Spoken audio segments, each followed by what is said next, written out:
মাইক্রোসফটের প্রতিষ্ঠাতা বিল গেটসের জীবন কেটেছে নানা ঘটনার মধ্য দিয়ে।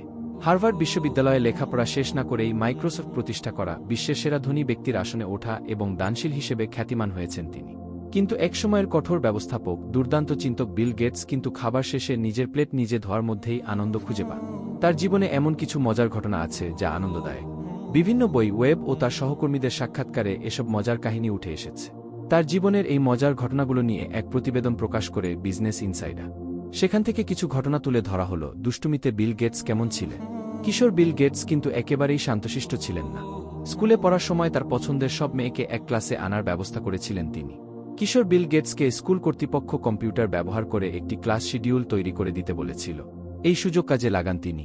তার পছন্দের সব মেয়েকে দিয়ে নিজের ক্লাস ভরা। প্রিয় দর্শক, তিনি কিভাবে হার্ভার্ডে পড়াশোনায় ফাঁকি দিয়েছিলেন?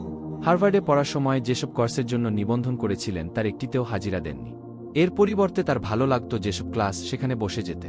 তবে তার মুখস্থবিদ্যা ছিল দুর্দান্ত। ফলে চূড়ান্ত পরীক্ষায় তাকে আটকায় কে? ফলে ক্লাস না করেও সব সময় এ গ্রেড পাওয়া ছাত্র ছিলেন বিল গেটস। পড়াশোনা থোড়াই কেয়া।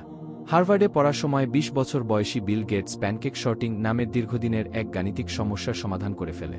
তার অধ্যাপক যখন ওই সমাধানটি একাডেমিক পেপারে প্রকাশের কথা বলেন, তখন বিল গেটস মাইক্রোসফট নিয়ে ঝুঁকে পড়ে। হার্ভার্ডের সাবেক অধ্যাপক ক্রিস্টোস পাপাডিমিত্র লিখেছেন, ২ বছর পর যখন বিল গেটসকে ডেকে বলা হলো তার সমাধানটি গণিতের সাময়িকীতে প্রকাশের জন্য গ্রহণ করা হয়েছে, তখন তার আগ্রহ দেখা যায়নি। সে নিউ মেক্সিকোর আলবুকারকে মাইক্রোপ্রসেসরের মতো যন্ত্রের জন্য কোড লিখতে ছোট একটি কোম্পানি চালাতে আগ্রহী। ক্রিস্টোট লিখেছেন, এরকম মেধাবী একজন ছেলে গোল্লায় যাচ্ছে বলে ভেবেছিলেন তিনি। তিনি গাড়ি চালানোর জন্য জরিমানা দিয়েছিলেন, যে কারণে জোরে গাড়ি চালানোর জন্য একবার নয় ৩ বার, তাও একই পুলিশের কাছে ২ বার জরিমানা দেওয়ার নজির আছে বিল গেটসে। পোর্শে ৯১১ গাড়ি চালিয়ে আলবুকার্ক থেকে সিয়াটলে ফেরার সময় তাকে জরিমানা করা হয়। আলবুকার্ক মরুভূমিতে সাধারণত খুব জোরে গাড়ি চালাতেন গেট। একবার এক বন্ধুর কাছ থেকে পোর্শে ৯২৮ মডেলের সুপারকার ধার করে এত জোরে চালিয়েছিলেন যে তা ভেঙে যায়। ১ বছর লেগেছিল তা মেরামত করতে, যে কারণে গাড়ির নম্বর প্লেট মনে রাখতেন তিনি। মাইক্রোসফটের অফিসে কর্মীরা কখন আসছেন বা যাচ্ছেন তা গাড়ির নম্বর প্লেট দেখে মনে রাখতেন বিল গেটস। টেলিগ্রাফকে এক সাক্ষাৎকারে বিল গেটস বলেছিলেন, কর্মীরা কতটা কঠোর পরিশ্রম করছেন তা যাচাই করতে আমার মান প্রয়োগের ব্যাপারে সতর্ক থাকতে হতো। আমি সবার নম্বর প্লেট জানতাম। পার্কিংয়ে প্লেট দেখলেই বুঝতে পারতাম কে কখন আসছেন বা যাচ্ছে। প্রতিষ্ঠান বড় হয়ে যাওয়ার পর আমি এতে একটু শিথিল হই। তার গেমের নেশা কেমন ছিল? কম্পিউটারে গেম খেলা বিল গেটসের পছন্দ, কিন্তু তা একসময় নেশা হয়ে গিয়েছিল। মাইনসুইপার নামের গেমটির এতই ভক্ত ছিলেন যে তার মনোযোগ ঠিক রাখতে গেমটি আনইনস্টল করতে হয়েছিল। একবার যখন এক কর্মী কম্পিউটার স্ক্রিপ্ট লিখে বিল গেটসের গেমের স্কোরকে হারিয়ে দেন, তখন গেটস বলেন, যন্ত্র যদি মানুষের চেয়ে দ্রুতগতিতে কাজ করে, আমরা কিভাবে মর্যাদা রাখব? ইকোনমি ক্লাসের যাত্রী। ১৯৯০ সাল পর্যন্ত বিল গেটস কোম্পানির সব লোক নিয়ে উড়োজাহাজের ইকোনমি ক্লাসে উঠেছে। কোম্পানির রীতি ছিল সব কর্মীকে ইকোনমি ক্লাসে যেতে হবে। বিল গেটসও তা মেনে চলতে।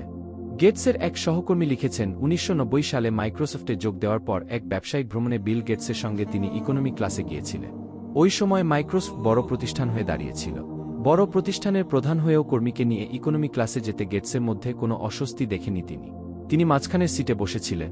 সারা পথ বই পড়তে পড়তে গিয়েছিলেন গেট। পরে অবশ্য বিল গেটস নিজস্ব জেট বিমান কিনেছে। কারিগরিতে কেমন ওস্তাদ ছিলেন তিনি? বিল গেটসকে কারিগরি দিক থেকে ফাঁকি দেওয়া সম্ভব নয়।